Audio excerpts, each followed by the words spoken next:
everyone, I'm Caitlin, and this is my Honda Rebel adventure motorcycle. I am dubbed Little Thunder.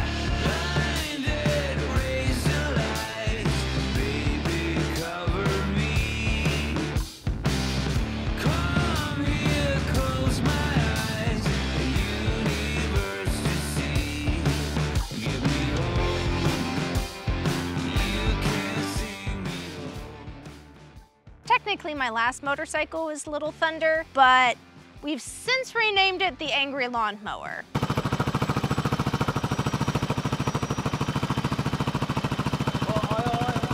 Little Thunder is much more appropriate to this motorcycle. Now, I know the Rebel will never be a true adventure motorcycle when you're comparing to bikes like the Africa Twin or Chris's Scrambler 1200, but this is the motorcycle I'm going to be having adventures on. Unfortunately, with my inseam, I'm never going to touch on a true off-road dedicated motorcycle. But I am going to be traveling and living full-time off of this motorcycle, but more on that later. So I have made some changes to make that possible. They could be separated into 3 categories: protection, luggage, and comfort. The first obvious need is to protect the motorcycle. It's going to get dropped. In fact, I already dropped it the second day I had it, doing a right-handed U-turn. I just had my first drop with my new bike, well, new to me bike. I feel like Peter Griffin right now. So not to let future crashes ruin my day, I've installed a set of T-Rex crash bars. On top of that, I've also changed out the stock levers to folding ones. That way, if I drop the bike, I'm not stuck with a broken brake or clutch lever in the middle of nowhere. For the occasional dirt or gravel road I may need to traverse, I added a skid plate, also from T-Rex Racing. Might I add, this skid plate is super beefy. Chris is a little jealous. It has a removable door so I can do an oil change without having to take off the entire skid plate. I also have the fork gaiters to install, but I'm waiting until I need to change the front tire to add them. They don't really add any crash protection per se, but they will help protect the fork seals from dirt getting in them and hopefully let them last a lot longer. Plus, they look super cool. We got this Rebel used from a local Indian dealer. Look, we did a thing. And lucky for me, it already came with a few accessories. The previous owner had a nice low-profile exhaust put on. Now, before I let you hear this Coffman exhaust, I do want to talk a little bit more about our traveling plans. So Chris and I will be traveling and telling stories from the road.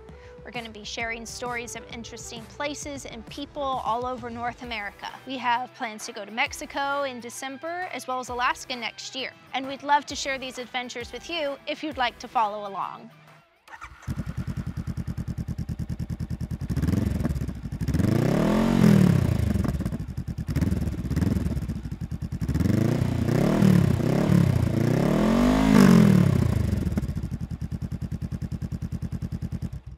More importantly, the bike already had Moto bags from Honda with the racks already installed. Now, the side bags aren't the biggest bags, but they hold a lot more than you think. And with Chris being on the 1200, he can be the mule. So I really don't need to have too much stuff loaded up on my bike. The Rebel also came with this rear rack already installed. It's perfect for a waterproof roll bag, which Chris already has 2 of anyway.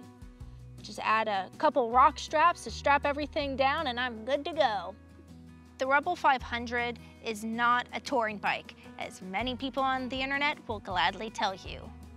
But realistically, you can tour on any bike as long as you're willing to put up maybe with some discomfort. I did make a few changes to help keep me comfortable on long days in a variety of conditions. First off was wind protection.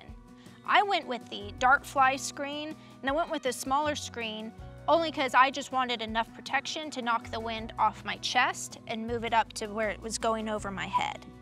You can pick a larger windscreen, but I like the smaller because it doesn't ruin the aesthetic look of the bike. I added the handlebar risers, and boy did that really, really help. Between the stock position and my short stature, I was stuck leaning forward and couldn't fully sit up. With the handlebar risers, I now can sit up fully as well as can stand.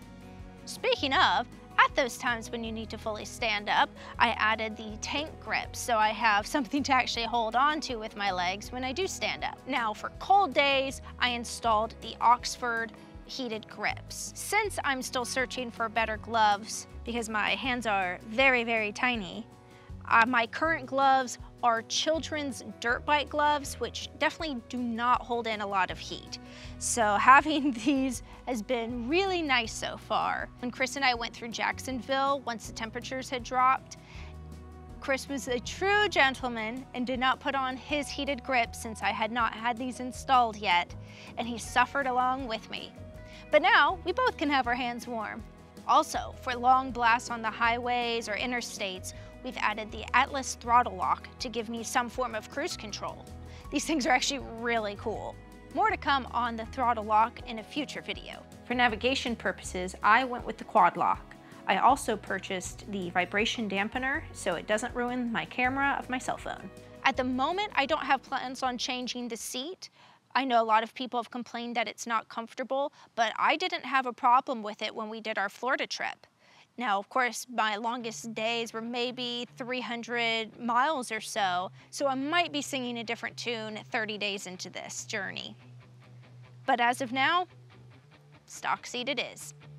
The only other set of plans I have for this bike is getting a new set of tires and the center stand. The center stand is currently on back order from T-Rex, so I'm just gonna have to be keeping an eye out for that, and that's just gonna help make it easier to do chain maintenance or if I ever have to remove the rear tire while we're on the road. So what do you think of my Honda Rebel adventure motorcycle? Is there anything you would do differently? Maybe something you would add? Let me know in the comments below. If you're interested in adventure, check out Chris's Alaska trip. Otherwise, take care and scramble on.